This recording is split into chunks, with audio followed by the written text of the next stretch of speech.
बिस्मिल्लाहिर्रहमानिर्रहीम। Dear students, आज का हमारा लेक्चर प्रिपरेशन ऑफ अल्केन है।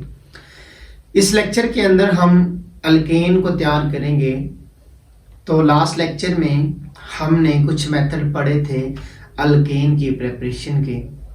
तो आज हमने कुछ और मेथड जो है वो पढ़ने हैं। इस लेक्चर में हम अल्केन को कार्बोनाइल कंपाउंड से तैयार करेंगे, फिर ग्रिग्नार्ड रिएजेंट से करेंगे और एंड पे हम अल्केन्स की फिजिकल प्रॉपर्टीज को डिस्कस करेंगे। तो आइए हम अपने लेक्चर का बाकायदा आगाज करते हैं। फ्रॉम कार्बोनाइल कंपाउंड्स यानी कि एल्डिहाइड और ketones, the carbonyl group of aldehyde and ketones is reduced two methyl और मिथाइलिन बाय क्लेमेंसन और वुल्फ-किश्नर रिडक्शन। यानी वुल्फ-किश्नर और क्लेमेंसन रिडक्शन से हम कार्बोनाइल कंपाउंड को मिथाइल और मिथाइलिन ग्रुप में तब्दील कर सकते हैं। तो पहले हम डिस्कस करते हैं क्लेमेंसन रिडक्शन। क्लेमेंसन रिडक्शन क्या होती है? The reduction of ketones into alkanes by using zinc amalgam and HCl।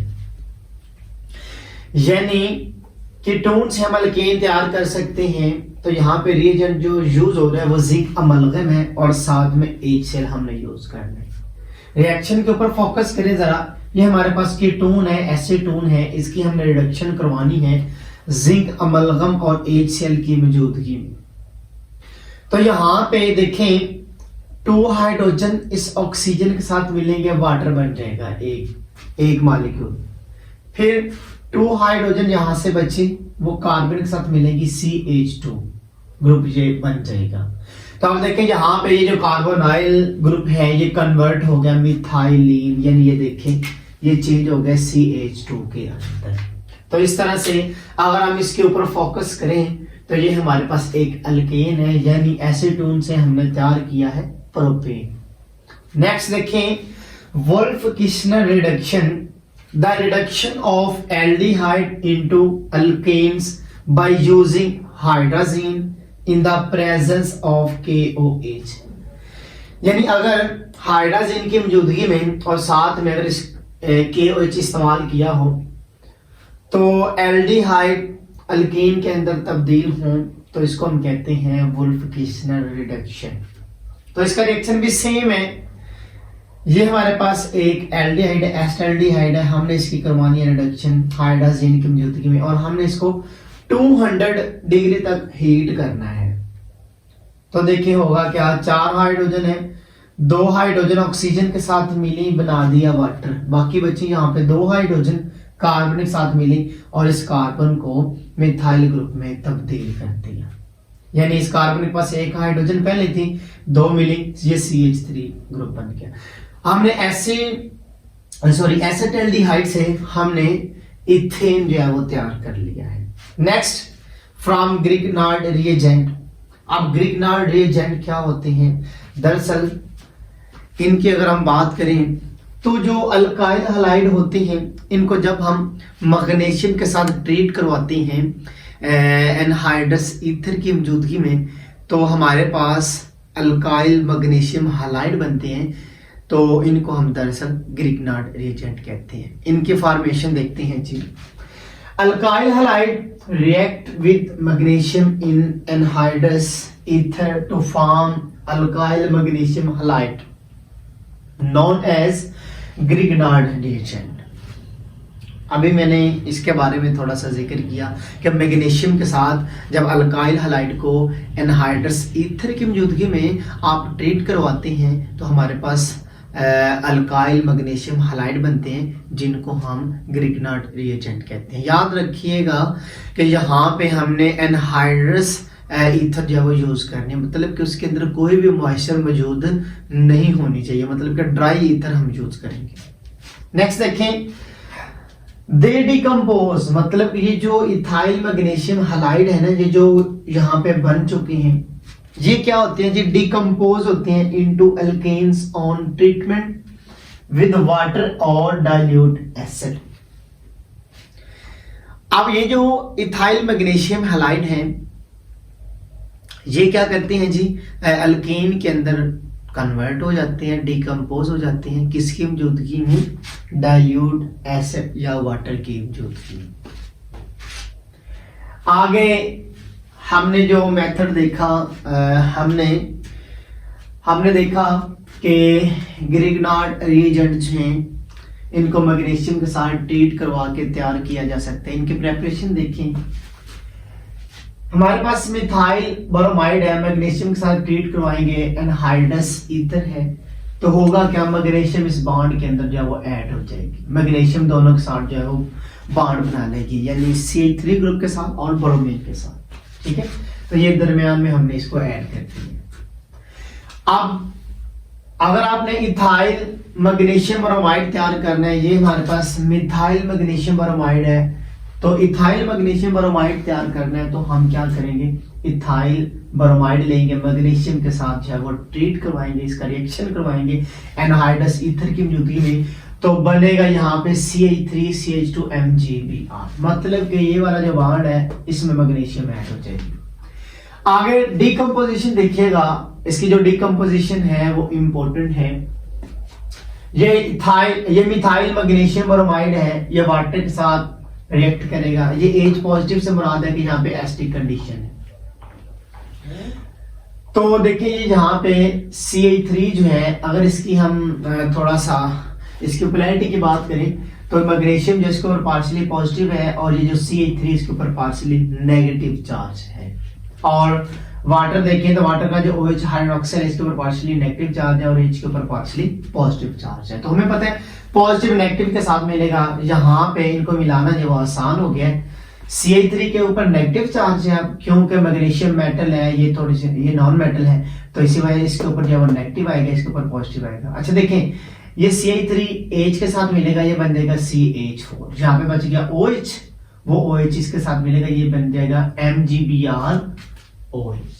इस तरह से ये हमारे पास मीथेन जो है वो तैयार हो चुकी है। नेक्स्ट देखें, इथाइल मैग्नीशियम ब्रोमाइड है, इसको वाटर के साथ आप ट्रीट करवाए एनहाइड्रस ईथर की मौजूदगी में, तो ये जो कार्बन है इसके पास पार्शियली नेगेटिव चार्ज और मैग्नीशियम के पास पार्शियली पॉजिटिव चार्ज, तो ये CH2 ये नेगेटिव है, इस हाइड्रोजन के साथ मिलेगा, ये CH3 के अंदर जो है वो कन्वर्ट हो जाएगा, और यहाँ पे OH बचेगा, OH के साथ मिलेगा, बन जाएगा MgBrOH बन जाएगा। नेक्स्ट हमारे इसी लेक्चर का नेक्स्ट पार्ट है, यहाँ पे हमने फिजिकल प्रॉपर्टीज को डिस्कस करना है। अब फिजिकल प्रॉपर्टीज में पहली हेडिंग है हमारी फिजिकल स्टेट्स, यानी अगर इसमें अगर हम थोड़ा सा स्टेट से हट के बात करें तो ये जो तमाम अल्केन्स हैं ये ज्यादातर कलरलेस होते हैं और ऑर्डरलेस होते हैं। आगे देखें, C1 to C4 तक जो कंपाउंड है, यानी पहले 4 मेंबर्स जो हैं वो क्या है, गैसेस हैं। फिर आगे, और ये कौन सी गैसेस, कलरलेस और ऑर्डरलेस गैसेस हैं। फिर C5 to 17 तक अगर हम देखें तो ये कलरलेस और ऑर्डरलेस जो है वो लिक्विड है। फिर अगर हम C18 टू अपवर्ड ऑनवर्ड अगर हम देखें तो ये हमारे पास वैक्सिस सॉलिड्स होते हैं। इनके जो फिजिकल स्टेट्स है ना, मॉलिक्यूलर मास इंक्रीज होने से फिजिकल स्टेट जो है वो चेंज होती है, यानी जैसे जैसे मास बढ़ता है गैस से लिक्विड, लिक्विड से आगे सॉलिड बनते जाते हैं। आगे इनकी सॉल्युबिलिटी की बात करें तो मोस्टली ये जो अल्केन्स होते हैं ये सारे क्या होते हैं, ये नॉन पोलर होते हैं, या इनको हम कह सकते हैं वीकली पोलर, नॉन पोलर या वीकली पोलर होते हैं। तो जब ये नॉन पोलर है तो जाहिर बात है ये नॉन पोलर सॉल्वेंट के अंदर ही डिसॉल्व होंगे, soluble in non polar solvents, जैसा कि बेंजीन है, कार्बन टेट्राक्लोराइड है, ईथर वगैरह है।